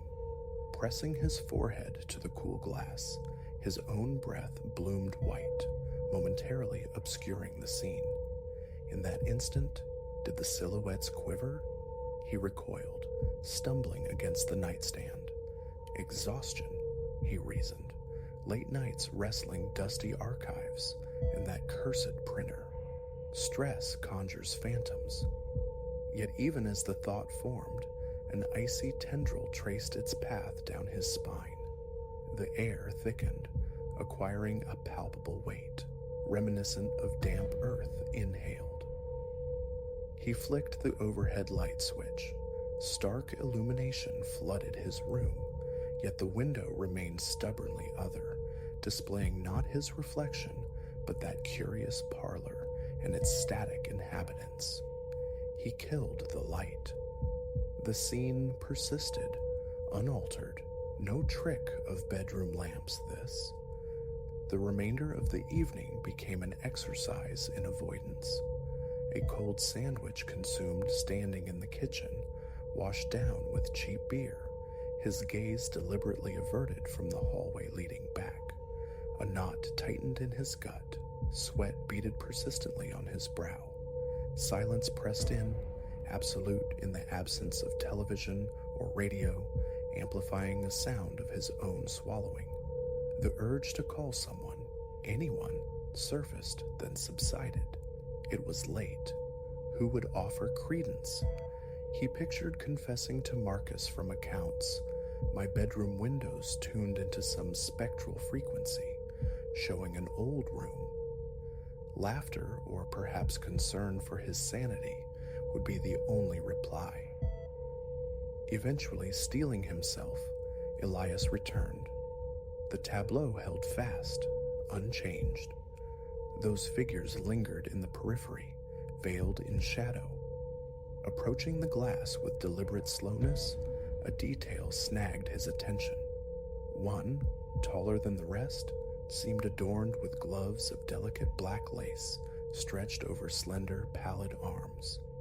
Another's face appeared obscured by a veil so gossamer fine he imagined he could perceive hollow sockets beneath. A tremor seized him. He braced a hand against the wall. He tried something new, a soft tap against the glass. Silence answered. Leaning closer, the frantic drum of his own pulse filling his ears, he suddenly felt certain.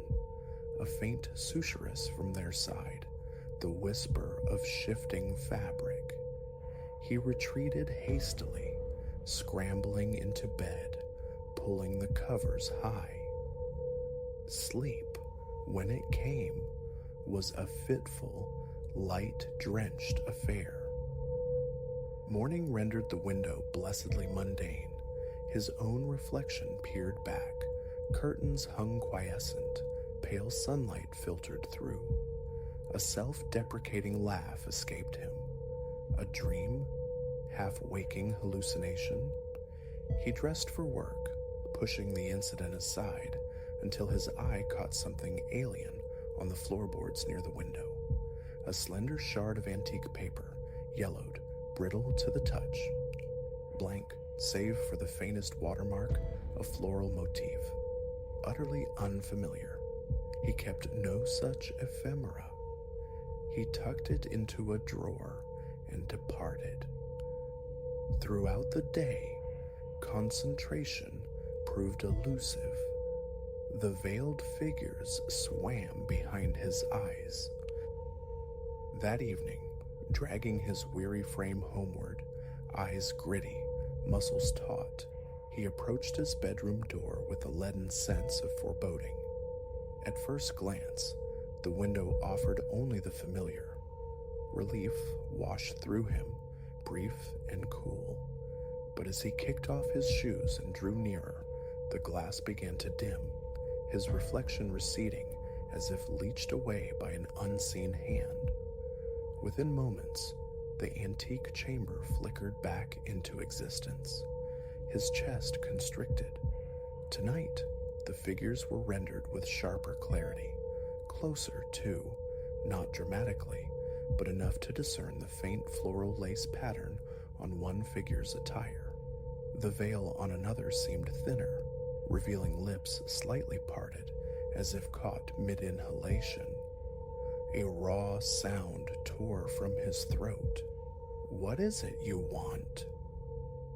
The words struck the glass and died impotent. The figures remained impassive, silent sentinels. His heart battered his ribs. Again he wrestled the latch, fingers slick with sweat, pulling, shaking until his arms burned, futile. He fetched a sturdy chair, wedging its back beneath the handle, a nonsensical gesture of defense. Then, wrenching his old quilt from the closet, he began taping it over the window, obscuring the view. Out of sight, out of mind, a desperate hope. But that night, cocooned beneath the quilt, the sounds returned, the soft rustle, perhaps the faint groan of aged floorboards from beyond the glass. Sleep refused him. He lay rigid, pulse throbbing in his temples, imagining the unseen tableau. Saturday saw a shift in strategy. From the kitchen toolkit, he retrieved an old hammer. Standing before the shrouded window, he tore away the quilt, hefting the tool. Yet the image arrested his motion. They were closer still. One now stood directly behind the pane, so near he could almost resolve eyes behind the veil. Dark, unwavering pools that seemed to fix directly upon him. The lace-gloved hand rested lightly against the inner surface of the glass, or perhaps a barrier on their side. His own hands trembled violently, the hammer suddenly heavy, unwieldy. The impulse to shatter the glass now felt profoundly reckless, tinged with primal terror. What if breaking it was an invitation? There lay the crux of his dread. An intuition, deep and certain as gravity, whispered that breaching the window, opening it, breaking it, would irrevocably merge their world with his. If that barrier fell, they would glide into his room, subtly altering the very air, unspooling his sanity. Their desire wasn't for his life, but his tranquility. They aimed to tether him here, perpetually suspended between his mundane rented room and their dust-laden parlor, ensuring peace remained forever elusive. In the ensuing days, his attempts at denial crumbled. Towels, sheets, even the heavy quilt draped over the window proved porous barriers against the knowledge of their presence. Sweat slicked his palms whenever he entered the bedroom. He tried sleeping on the living room sofa, but this only amplified his jumpiness, conjuring phantom footsteps from within the walls. He'd wake gasping, the taste of iron on his tongue, heart rattling like a trapped bird.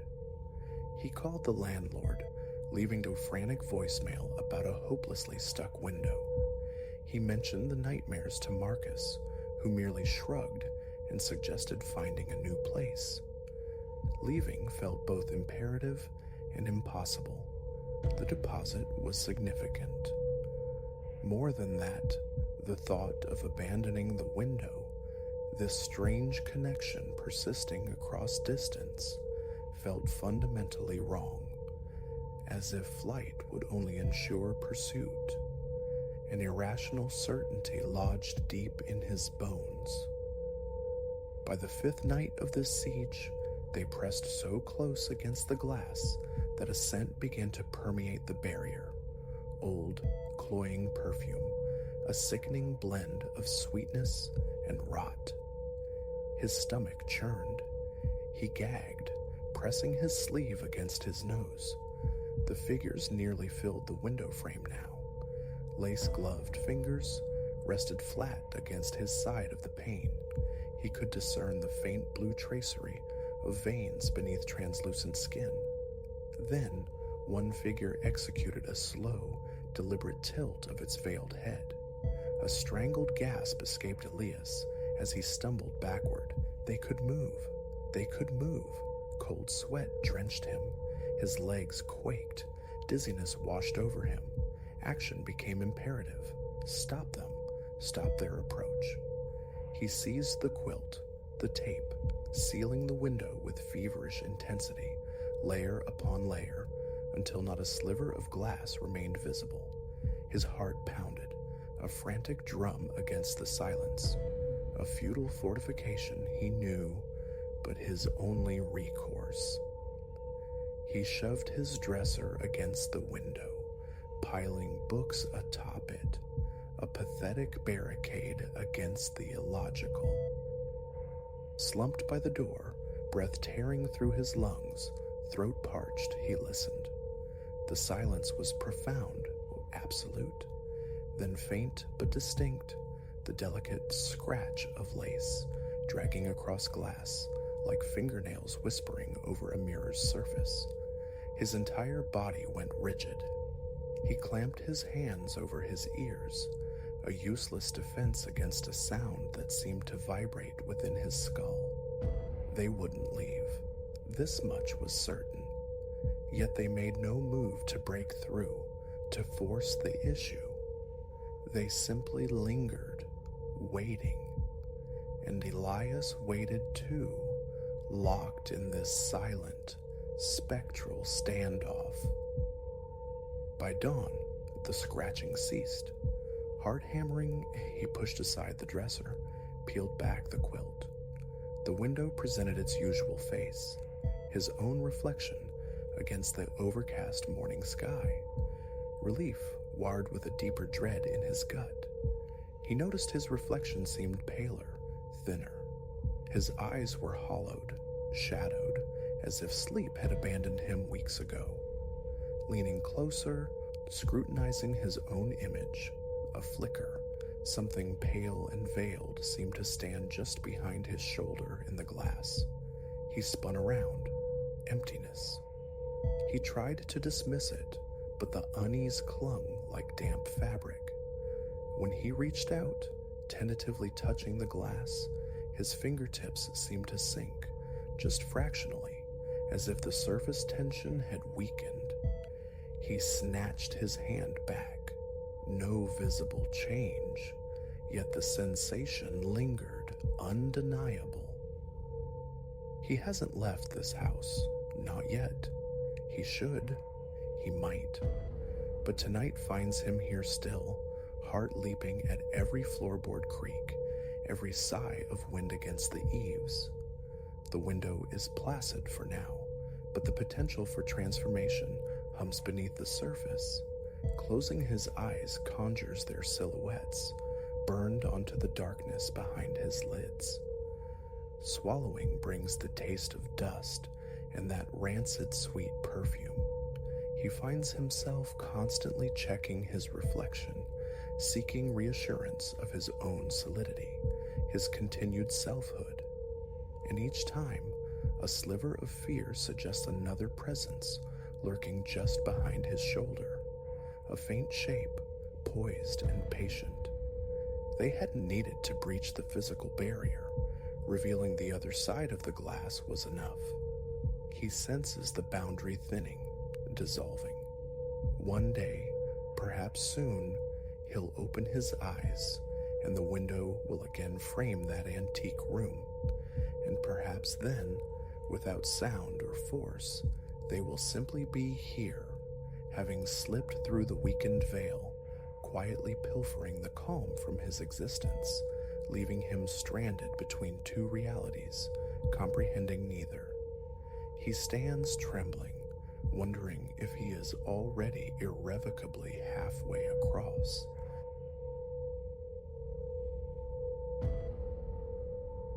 The witching hour had long passed, leaving me marooned on a ribbon of raw earth, snaking through invisible countryside. My headlamps carved a lonely tunnel through the gloom. Flanking fields lay submerged in profound darkness beneath a sky scraped clean of stars. Hours bled into the drone of the engine, fatigue settling deep in my bones. Home felt like a rumor, impossibly distant, and the sheer weight of isolation pressed down. Then, a flicker at the edge of illumination. A shape huddled low beside a tangle of weeds, indistinct yet present. Its eyes snagged my beams, flaring with an unnatural luminescence, two stark, incandescent points. Animal, I first thought, some stray canine, perhaps gray, but its posture held a disquieting verticality. It crouched near the crumbling lip of the narrow shoulder. Instinct hammered the brake, the car shuddering slower. Recognition dawned, humanoid, and a violent wrench of the wheel sent the vehicle skidding left. The rear tires lost purchase, a sickening slide on loose scree before I wrestled back a semblance of control, ending half-skewed, engine still pulsing, lights now slashing impotently across an empty expanse of field. A ragged exhalation escaped my lips. The figure was behind me. The urge to consult a mirror warred with the need to assess the front. Something had rasped against the bumper. Distrusting the car's integrity, hating the prospect of lifting the hood in this suffocating dark, I knew I had to, and I needed confirmation of what I'd glimpsed. Engaging the parking brake, I stepped out. The night air bit, carrying the scent of wet soil. Gravel crunched beneath my boots. My shoulders felt wired tight. A profound silence reigned. No insectile chorus, no furtive rustling from the agrarian void. My headlamps cast a feeble glow, revealing only barren dirt, skeletal bushes, and the distant, crooked silhouette of a fence. I pivoted, facing the spot where the apparition first appeared.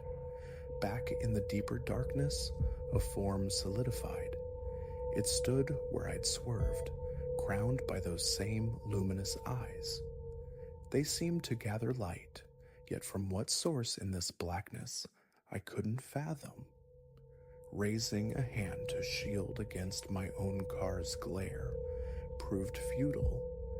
The figure lingered too far within the shadows. Only its outline was discernible. Taller now, no longer crouched, utterly immobile. Popping the hood, I leaned in, the beam of a small torch retrieved from the glove compartment cutting the dark. Radiator, hoses, belts. I scanned them, listening to the engine's uneven idle, rough but not terminal. Nothing screamed critical damage. I needed a moment, just a breath, to quell the frantic drumming in my chest, the shallowness of my respiration. I forced slower breaths, feeling the incongruous prickle of sweat on my neck despite the chill. My gaze kept flicking over my shoulder. Each time my attention returned, the figure occupied a fractionally closer position. Not by much, but undeniably nearer. It advanced only in the interstices of my awareness. 30 yards initially, then shrinking, 20, then less. Its approach wasn't walking as I understood it. No visible stride, no locomotion witnessed. Simply, it was closer each time I looked back. I slammed the hood shut, the sound startlingly loud, and retreated until my back met the car door. Eyes locked on the shape, my hand fumbled, trembling, for the handle. Pulling it open required turning my head just for an instant. In that peripheral sliver of vision, a subtle shift, a repositioning. Inside, I hammered the lock button, a futile gesture against something so uncanny. It bore no tool, no weapon, just that unnerving stillness and those light-gathering eyes. An attempt to pull forward, to straighten out, met immediate resistance. The front wheel was lodged in a shallow ditch. The car bucked as I fed it gas, refusing to climb out. Reverse, a desperate bid for momentum, only spun the tires deeper into the muck. Every glance in the mirror framed the figure, incrementally closer. I wrenched the steering wheel, seeking purchase, an angle, anything. The vehicle remained stubbornly inert. A fist struck the wheel, a curse muttered under my breath. High beams flared on, a desperate attempt to pierce the gloom, to truly see. The figure's head recoiled slightly, as if stung by the intensity. Details swam into focus, human in silhouette, clad in something loose, indeterminate. The face remained obscured, yet pale skin reflected starkly around the unwavering eyes. No blinking. The frame was gaunt, arms dangling low, knees bent slightly inward, 10 yards away, perhaps less. Its chest rose and fell with rapid, shallow movements, visible though utterly silent. My voice felt rusty. "Hey," I shouted, the sound muffled by the closed window. "What do you want?" Silence answered. Perhaps it hadn't heard. Lowering the window a crack, I yelled again, louder. "Need help? What's wrong?" Nothing. Just that silent, watchful stance. I retracted my head, eyes still fixed on it, while my other hand groped beneath the driver's seat. My fingers closed around the cold heft of a tire iron. I placed it on my lap, meager comfort but tangible. Rocking the car seemed the only option. Wheel turned, transmission in reverse, gentle pressure on the accelerator, ease back, then shift to drive, press forward. The engine whined, tires ground futilely. Repeat. After several agonizing attempts, a slight shift, inches gained. Focusing demanded glances at the road, the mirrors, the dashboard. Each look away from the figure was a spike of adrenaline, a tightening vice in my chest. 4 cycles, maybe 5, and the front tires lurched onto level ground. A flicker of triumphant relief ignited, instantly extinguished as I looked up. It was now barely 5 yards distant, standing just beside the cone of my headlights. The lower half of its face was illuminated, mouth shut tight, jaw rigid, skin like parched earth. Shifting to drive, I stomped the accelerator. The car strained, shuddered, but didn't move. A sickening realization. The rear tire must be snagged. My heart hammered against my ribs, legs leaden, arms weak. Harder on the gas. The engine screamed. The chassis vibrated violently, then stillness. Trapped, teeth clenched, sweat beaded on my forehead. The figure was right there. I could discern one of its hands now, thin, with unnaturally long fingers. A slight tremor ran through them. It remained utterly soundless. No footfalls, no breath audible. Leaving the engine running, headlights blazing, I leaned across to the passenger side, fumbling open the glove box.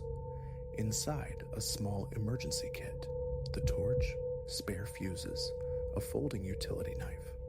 I pocketed the knife. Paralysis gripped me. Stay in the car, trapped. Get out, check the tire, take my eyes off it.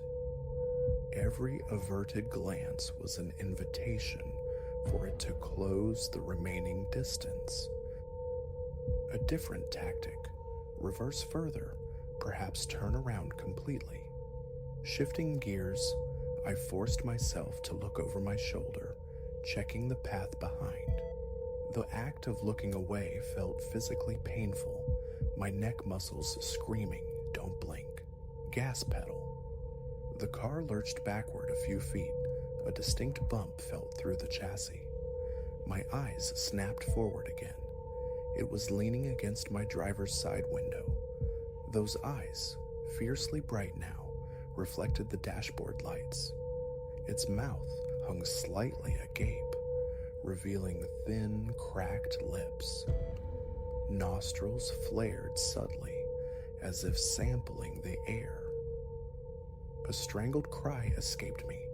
I dropped the wheel momentarily, scrambling for the tire iron on my lap. I raised it, arm quivering. A hand pressed flat against the glass, palms spread wide. Long, slender fingers, dull white nails. The skin texture was visible, rough like dried riverbed mud. I slammed the tire iron against the inside of the window. Get away. The figure didn't flinch, merely watched with those intensely reflective, unreadable eyes. They weren't self-luminous, I realized. They merely mirrored my interior lights with uncanny efficiency. I laid on the horn, the blare shattering the profound quiet, hurting my own ears. The figure tilted its head slightly, a curious gesture. Then it stepped back a pace. Seizing the momentary reprieve, I slammed the gear stick into reverse, flooring the accelerator, eyes locked onto it this time. The car shot backward 10 feet. The figure remained stationary. I spun the wheel hard, shifted to drive, and gunned it. The car bucked over uneven ground but surged forward. I straightened the wheel, keeping the figure perpetually in my peripheral vision or mirrors. It began to follow, a slow, deliberate, silent walk. 20 yards separated us now. The ache in my neck and shoulders intensified. Escape was the only imperative. Find pavement, reach a highway. I drove cautiously, balancing the need for speed against the treacherous terrain, my gaze divided between the path ahead and the relentless pursuer behind. It never ran, simply maintained its steady, unnerving pace. Gradually, I increased speed. The figure dwindled into a dark shape, receding in the rearview mirror. The track smoothed slightly. A bend appeared ahead in the headlight beams. A glance back. The figure was much farther now, a barely discernible smudge against the darkness. Would it follow forever? The tremors hadn't subsided. Sweat slicked my palms on the steering wheel. My stomach remained a tight knot. Focus. Just drive. Don't analyze. Minutes crawled by. The pursuing shape vanished from the mirror, either too distant or it had finally desisted.